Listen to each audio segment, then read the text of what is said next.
নমস্কার। বড়দের আর ছোটদের ভালোবাসা জানিয়ে আজকে তোমাদের সামনে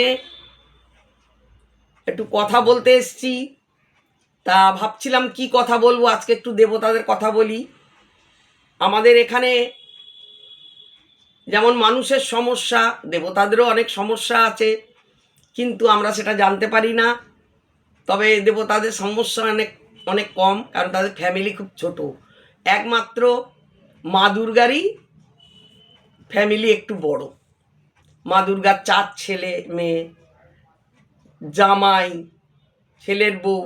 যেমন লক্ষ্মীর স্বামী নারায়ণ, সরস্বতীর স্বামী ব্রহ্মা, গণেশের 2 স্ত্রী ঋদ্ধি আর সিদ্ধি। এইবার কার্তিকের বেলা একটু কনফিউজ আছে।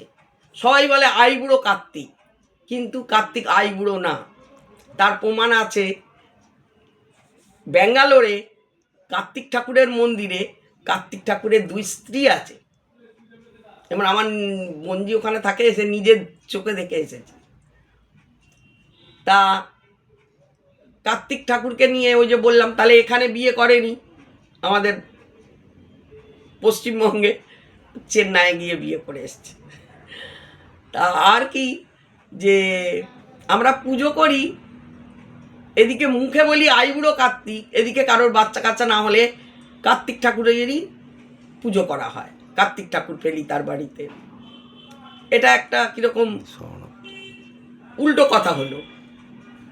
আর একটা কথা বলছি, আমাদের এখানে SIR হয়েছে, তাতে তো অনেক সমস্যা। ঠাকুরদাদার নাম কোথায় বাস করে, তার বাবা কোথায় বাস করে, কিন্তু ওখানে তো এটা করতে পারবে না স্বর্গে, কারণ ওখানে SIR করতে গেলে শিবকে পাবে, শিবের বাবার নাম নেই, শিবের বাবার নাম কেউ জানে না, নারায়ণের বাবার নাম কেউ জানে না, ব্রহ্মার বাবার নাম কেউ জানে না, সমস্যায় পড়বে।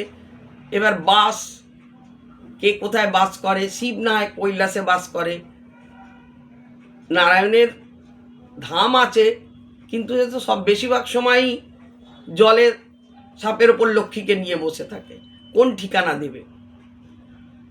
আর গণেশ, সরস্বতী, লক্ষ্মী এরা সব মায়ের সাথে থাকে। হ্যাঁ, ওখানে আরও 2জন লোক থাকে যারা হচ্ছে নন্দী ভৃঙ্গি, ওদের কাজকর্ম করে। আর একটা কথা কি, যে আমাদের এরকম এখানে যেরকম উগ্রপন্থী আছে, রাগ তাদের বেশি, ওখানেও ওই উগ্র দেবতা কিছু আছে, রাগ বেশি যাদের, তারা কথায় কথায় রেগে যায়। যেমন শেতলা, মনসা, কালী, এদের শনি, এদের রাগ খুব বেশি।